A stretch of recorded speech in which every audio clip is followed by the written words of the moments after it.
Evening everybody, hope you've all had a good day. So I've been working today, I've just been out on a run and I've come back and seen obviously YouTube full of the news that the British Boxing Board of Control have effectively held their position in terms of Conor Benn, and Conor Benn has relinquished his licence. So I'm urging everybody not to be fooled. What I'm trying to do is, they say it's important that you're well informed. Well, I've had all the information I need on this case, and what I won't be doing is spending the next couple of hours listening to Eddie Hearn. Next week I won't be listening to Conor Benn. That might sound like I'm condemning a man. That's not my intention. It really isn't. What I urge people to do is to use their eyes and to watch, use their ears and to listen to everything that's gone on. So if you think back to big trials that have been public, they've kind of been held in the court of the public opinion and have played out before our eyes. Now, I always think of the O.J. Simpson trial. I remember being glued to that, absolutely fascinated. It was on Sky News every night and I've just become hooked on it, absolutely hooked on it. And what I learned then, obviously that was a very, very high profile, the highest profile murder case that we've probably ever seen. And that, for me, was all about the defence. So O.J. Simpson had such a fantastic defence during that trial, Johnny Cocker and everybody else, and I think it was Netflix that did the mini-series, which was pretty good. What was the job of that defence? Is it to prove a man is innocent? No, that's never the job of a defence. The job of a defence is to put doubt in the minds of a jury, okay? Doubt in the minds of a jury.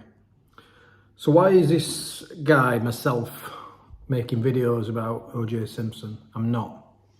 What we heard during the O.J. Simpson trial, and for more recent times, The Making a Murderer, the Stephen Avery, Brendan Dassey case, Teresa Holbeck's murder.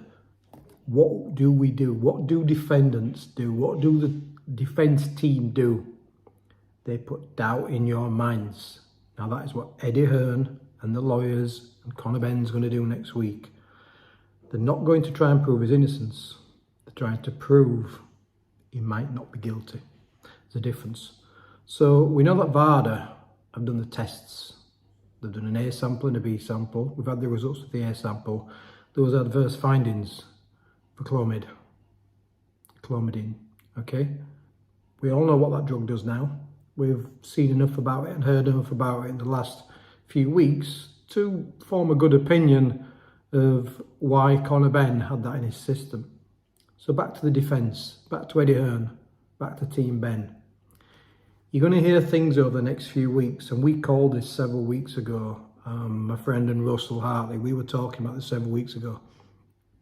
They tried to put doubt in your mind. You're going to hear the word contamination. Weeks ago, this was called, there'll be contamination. We're going to put doubts in your mind about the validity of the test, the adverse finding. That is exactly what's going to play out today and over the next few weeks. Because Eddie Hearn, and this is not a witch hunt in terms of Eddie Hearn and Conor Benn, I don't know either, and I don't particularly care for either. But I certainly don't have a reason or an axe to grind. But what all they're about is the money. They're all about the money. They're all about keeping the Benn bandwagon rolling. The Anthony Joshua train, the Express, has gone off the rails.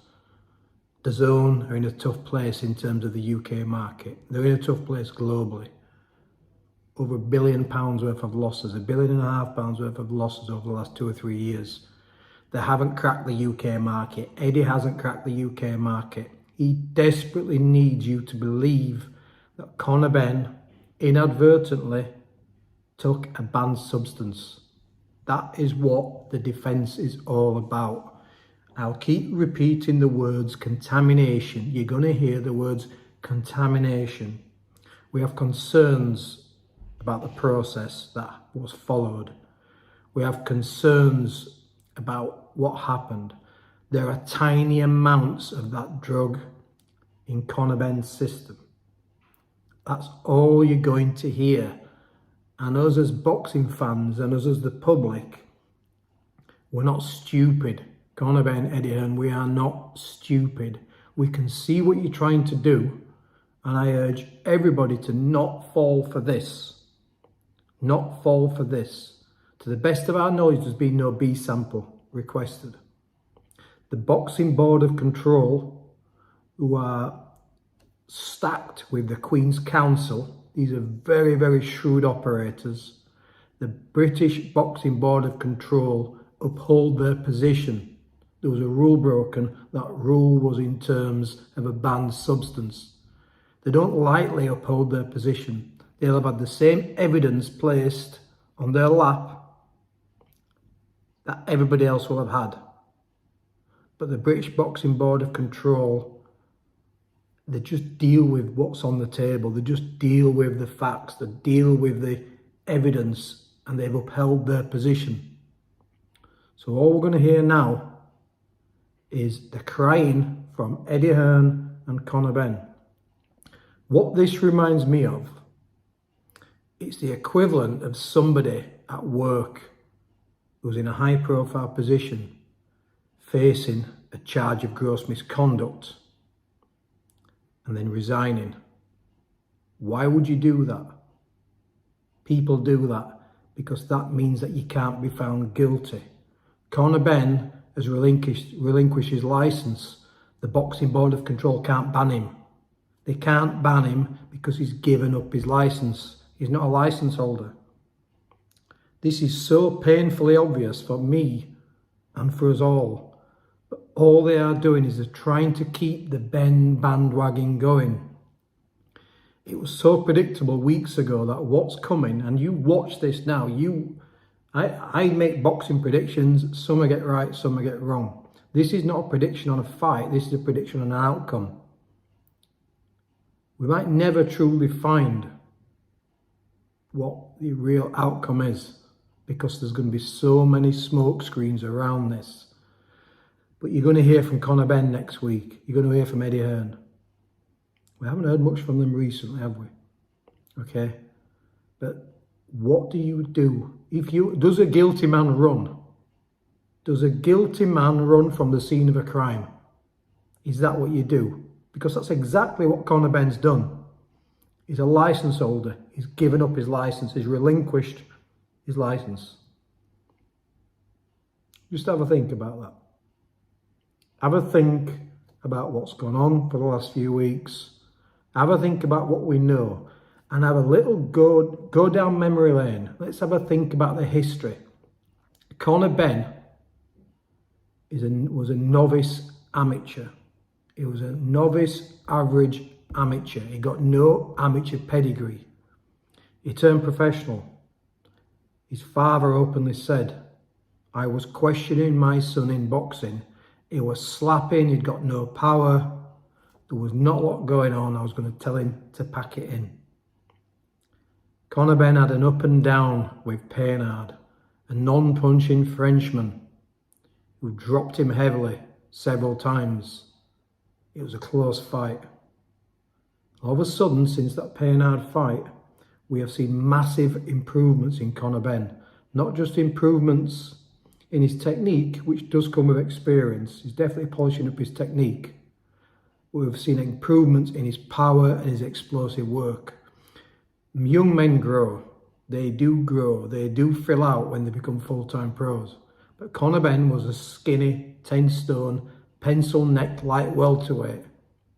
He's now a beast who was prepared to fight an iron-jawed middleweight, albeit a weakened iron-jawed middleweight, in Chris Eubank Jr.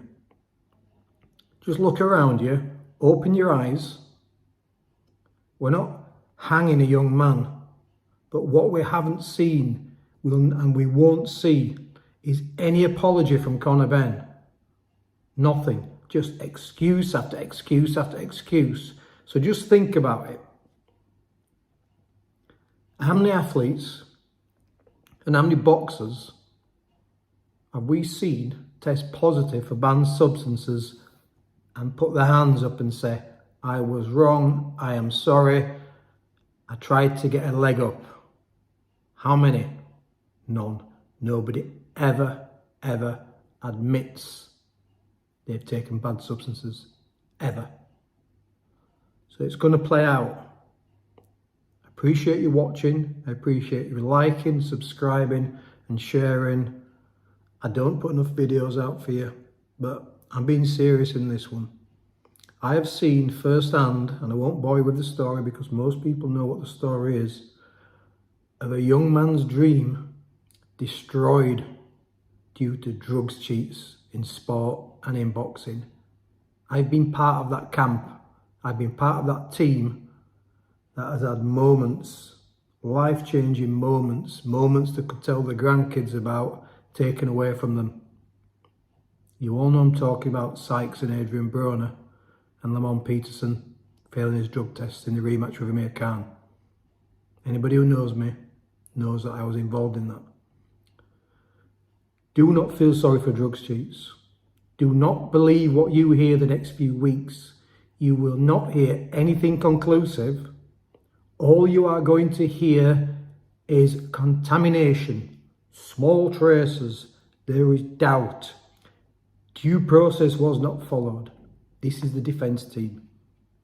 This is the defence team.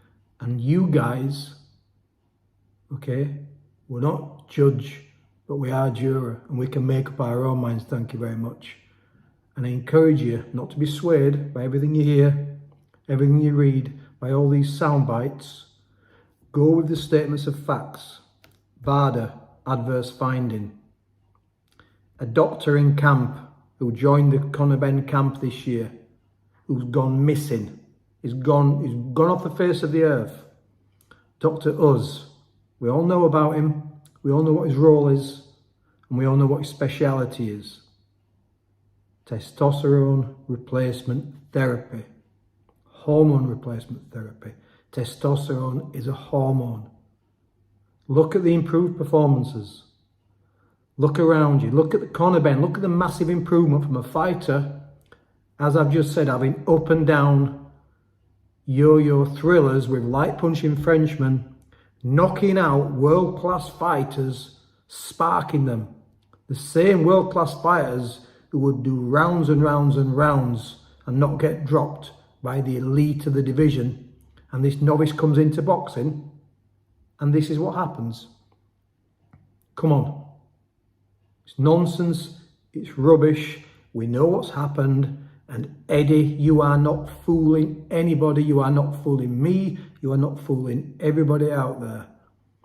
And anybody who supports this and doesn't think the fighter should be banned and should just get a slap on the wrist, you are contributing to the demise of our beautiful sport and the demise and the waning integrity that used to be left in professional boxing. Do the right thing. Boycott future events until a punishment has been served. Thank you.